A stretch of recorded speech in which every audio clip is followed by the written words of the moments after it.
Alors, comme il est de tradition dans les cérémonies de vœux, on va profiter de ce petit rassemblement pour honorer quelques acteurs qui ont fait rayonner le Seignanx pendant l'année 2022.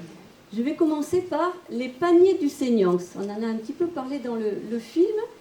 Je vais appeler à mes côtés les bénévoles du panier du Seignanx, enfin du moins ceux qui sont là ce soir. Allez, monsieur Massicab, allez, hop, chef de file.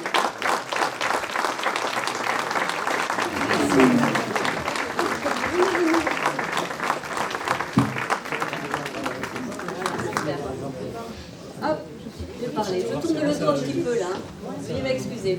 Je vais m'adresser quand même à eux. Voilà, donc depuis le 1er janvier 2021, 2022, je savais que j'allais me tromper, 2022, le SIAS du Seignanx donc a repris la gestion des paniers du Seignanx.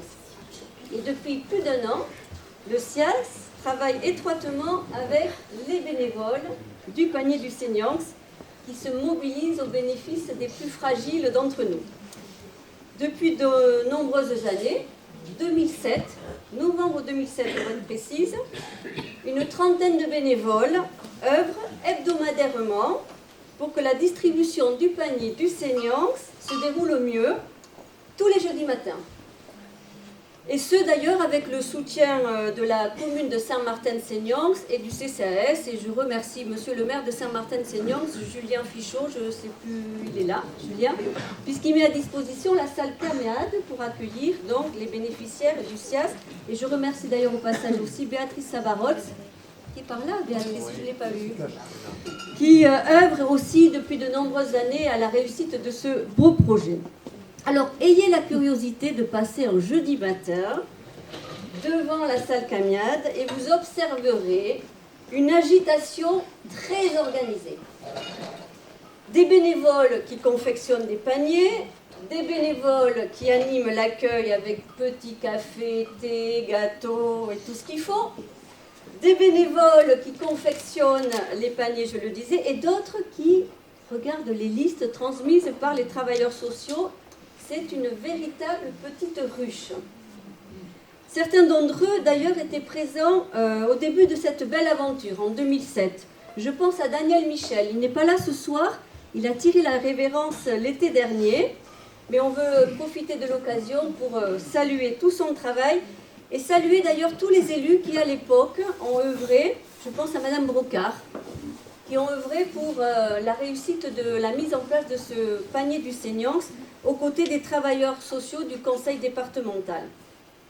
Alors, pour être passé régulièrement le jeudi matin, je peux vous assurer que tout le monde œuvre avec sérieux, concentration, abnégation, mais toujours avec le sourire. Car le plaisir de se retrouver et d'être utile est très présent dans ce groupe de bénévoles. Alors, pour le travail accompli, pour le temps passé bénévolement, pour l'énergie déployée au bénéfice de nombreux habitants du Seignanx, je souhaite les remercier chaleureusement. Et je vais appeler Julien Fichot et Eva Belin pour leur remettre un petit cadeau en l'honneur du travail accompli. Et je pense qu'on peut les applaudir bien sûr.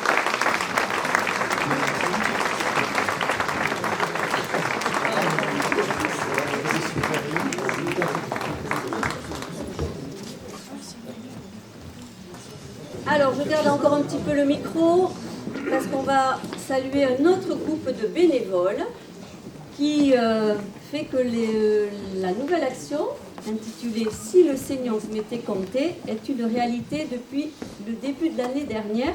Donc, je vais appeler les bénévoles qui œuvrent à l'action « Si le Seignanx m'était compté ». Alors, M. Cazot, Mme Duchère, et il y en a d'autres, mais ce soir, je pense que...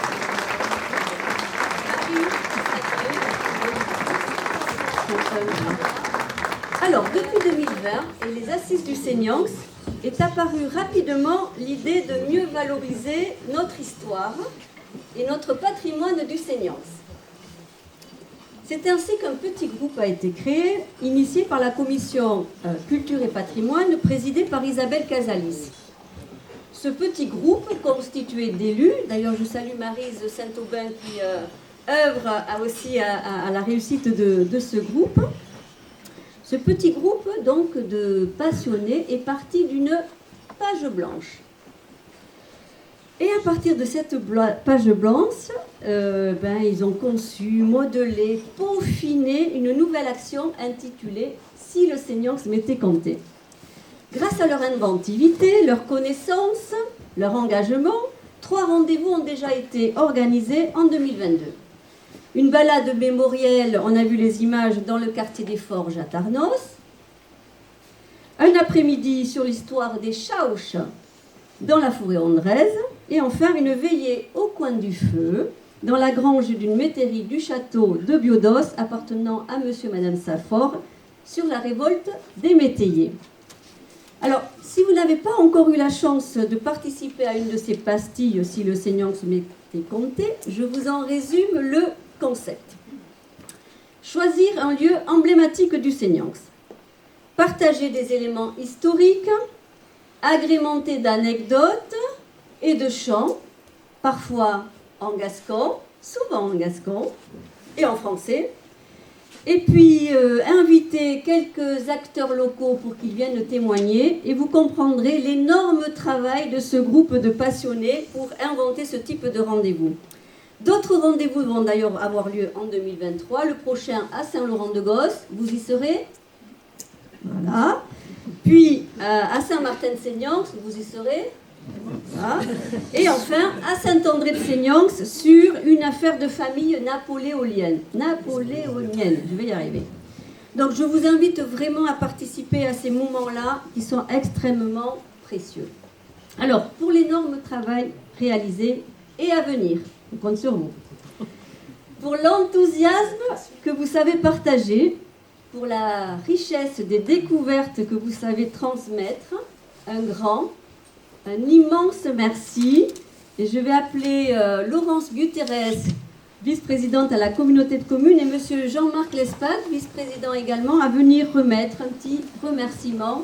Oui, pendant qu'on remet la carte, on fait des signes à Bérangère Ouvrant-Lard qui est la cheville ouvrière, je dirais, de tout ce travail, et je l'en remercie aussi. On peut l'applaudir.